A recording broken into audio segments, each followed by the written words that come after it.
Dick's Sporting Goods to buy struggling shoe chain Foot Locker for $2.4 billion. You dick! It actually came out of nowhere. I don't believe that they were struggling. I think that the corporate put that out as a means to justify why they sold it as somebody. Well, the story kind of breaks down. When you look at the share price, Yeah. From that lens, it looks. You know how much Pepsi stock is? You know how much Pepsi stock is? It's not that much, is it? Oh, it's a lot. It's about one. Oh yeah, I forgot y'all own chips and everything. 153 a share. One thing, okay, because I know companies and it actually went down. It was 158 a couple years ago. I watch companies who have stock prices that are not great who are doing just fine. You know, I work for a company. I work for a company that has a stock. But see, price that's the thing, though. But see, that's what I was gonna say. Like according to the stock price, they are struggling. Like if you one of us, like, because I think Foot Locker is like worth $8 billion. $8 billion, give me $8 billion. Right. But when you're a global company, $8 billion, especially if you're trending downward, that's not a good thing. But the other thing too is what's funny. There's a lot of factors to that. And but everybody's trending down. That's what I was gonna say. I was gonna say trending down. Like, but that's why I was gonna get into it. Yes. You know, because like there's you go based off stock price. Yeah, nobody's doing good. Right? Stock prices already. They fluctuate. You gotta be able to read into it because you're right. They fluctuate too much to ever people get frantic. Like they drop 10 points. And it's like, no, if they drop 1,000 points, yeah, okay. Yeah, it's smoke and mirrors too because as soon as that announcement went out, stock prices jumped. So thank you. Like, a lot of it is based on just news hype headlines, you know, and just like, all right, bro. Like, so you kind of have to know what to react to and what not to react to, you know, in stocks or whatever. So anyway, in an article written by Michelle Chapman for AP News, Dick's Sporting Goods is buying the struggling footwear chain Foot Locker for about $2.4 billion, the second buyout of a major footwear company in as many weeks as business leaders struggle with uncertainty over Trump's tariffs. Dick's said recently that they expect to run Foot Locker as a standalone unit and keep the Foot Locker brands, which include Kids Foot Locker, Champ Sports, WSS, which is like what was that?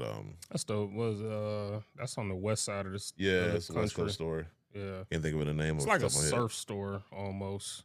And Japanese sneaker brand Atmos. Both companies are led by women. I read somewhere that their periods attract bears. The bears can smell the menstruation. Well, that's just great. You hear that, Ed? Bears. Now you're putting the whole station in jeopardy. Lauren Hobart became CEO at Dick's in 2021, while Mary Dillon has served as CEO of Foot Locker since 2022. Foot Locker announced the turnaround plan in 2023 in part to help improve its relationship with big brands.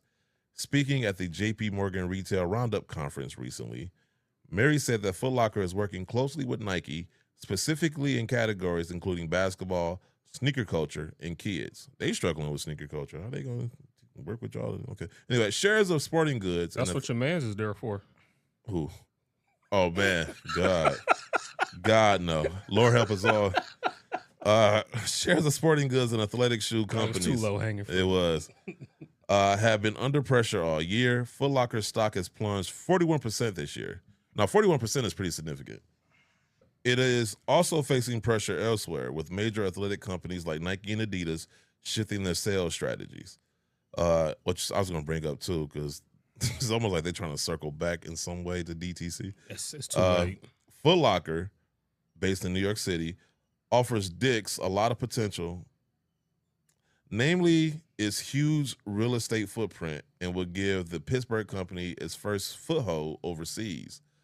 Foot Locker has about 2,400 retail stores across 20 countries in North America, Europe, Asia, Australia, and New Zealand. It also has a licensed store presence in Europe, the Middle East, and Asia. Foot Locker had global sales of $8 billion last year. 33% of Foot Locker sales come from outside the U.S. The combined companies will generate approximately 12% of sales internationally on a pro forma basis. The deal also broadens Dick's customer base, with sneaker collectors anxiously anticipating new drops from Foot Locker. Neil Saunders, managing director of global data, said in an emailed statement that Foot Locker, which has a 4.3% share on the sporting goods market, will give an immediate boost to Dick's. You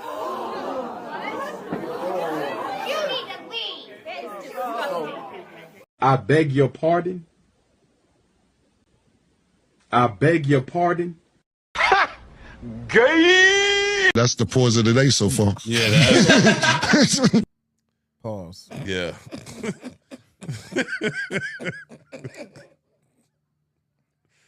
I'll tell you, the struggle reading this without laughing is crazy. He added, it will give Dick's substantially more bargaining power with national brands, especially in the sneaker space. Foot Locker shareholders can choose to receive either $24 in cash or 0.1168 shares of Dick's common stock for each Foot Locker share they own. Dick said they anticipate closing on the Foot Locker deal in the second half of the year. The transaction still needs approval from Foot Locker shareholders. Dick's stock dropped more than 10% before the market opened, while shares of Foot Locker surged more than 82%. So if I buy another company, how my stocks drop, but the company that's getting bought, their stocks go up. Gotta love it.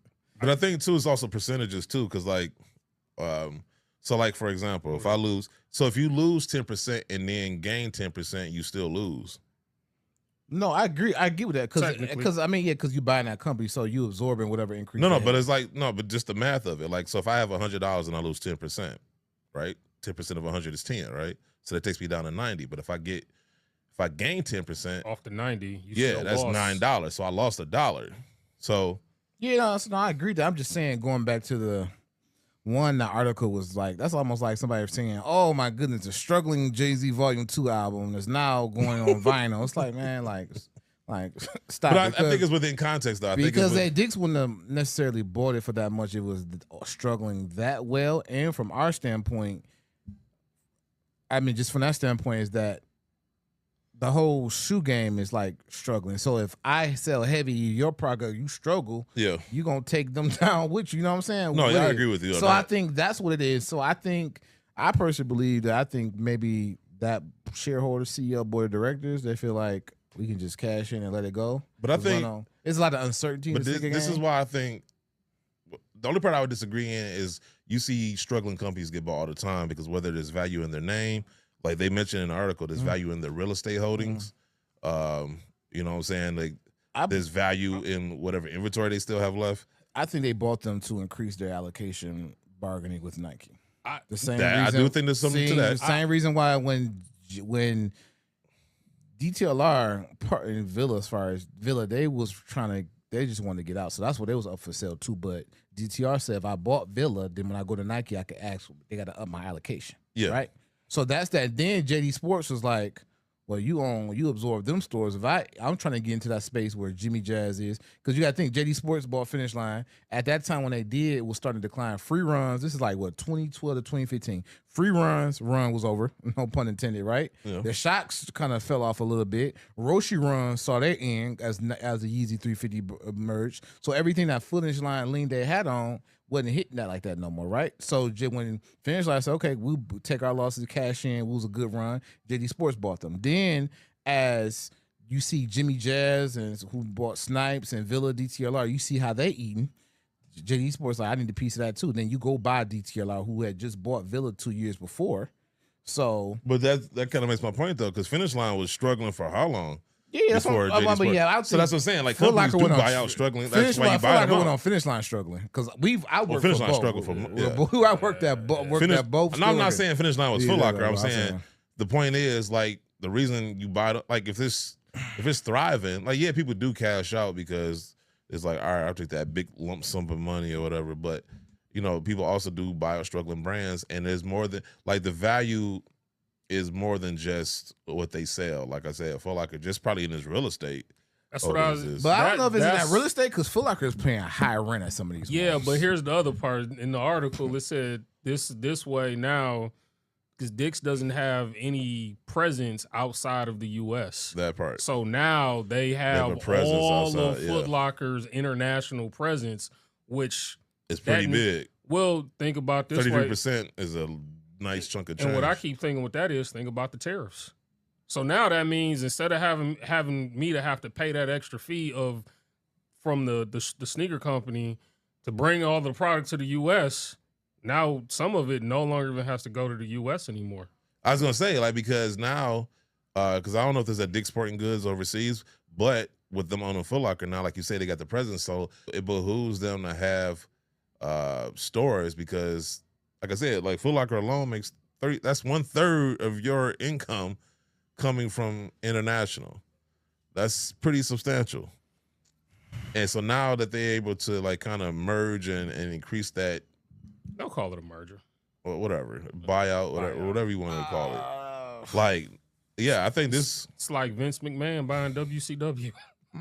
I bought my competition. Yeah. I mean, from here's the other thing too that I think about it from a sneaker, from our perspective. Mm-hmm. Which one do you shop at? What stores? Yeah. Well, probably will be. This is a way to get more black traffic. We already know that. I know, that's what I was going to say with that. We know that from that. Well, they did say sneaker culture. We already know that. Exactly. So that's what I'm saying. So this is every every way possible to be able to just grow. Yeah, because because when people buy sneakers, because they tried, right? They tried to do a couple years ago. We went to Chicago. Yeah, you gave us that wax script. That wax script to read. Yeah, the score thing was just the score. Right. That was their attempt to get into the sneaker culture. Is the Foot Locker for Caucasian people? I wouldn't even say that though. They don't even go there for that no more. Yeah, they do. Hey, when I go into Dick's Sports, feel like they go to DSW. Nah, they go in there for that. They go in there. No, I feel like they go to Foot Locker too. Nah, not that. You see a lot of them in Foot Locker just as much. I think when you see DSW, this is why I say that. You go in a Foot Locker, there's probably 80% black people, 20% Caucasians, right? And I would say 10, about 50. I'll say 65 black people, 65% black people. Well, I guess it depends. I'll say about 10% Caucasians, and then the other. You know what they go to Dick's Sporting Goods for? They go for clothes, like to whether it's working out and all the other shit, and like all the like workout equipment, sports equipment, like you need to buy like a basketball. That's what they go there for. But they up there, they get Jordan releases now. They got dunks now. They got a lot of stuff. Like They don't get all of sometimes them, I had to go to Dick's Paws to see Agent Wilson collection.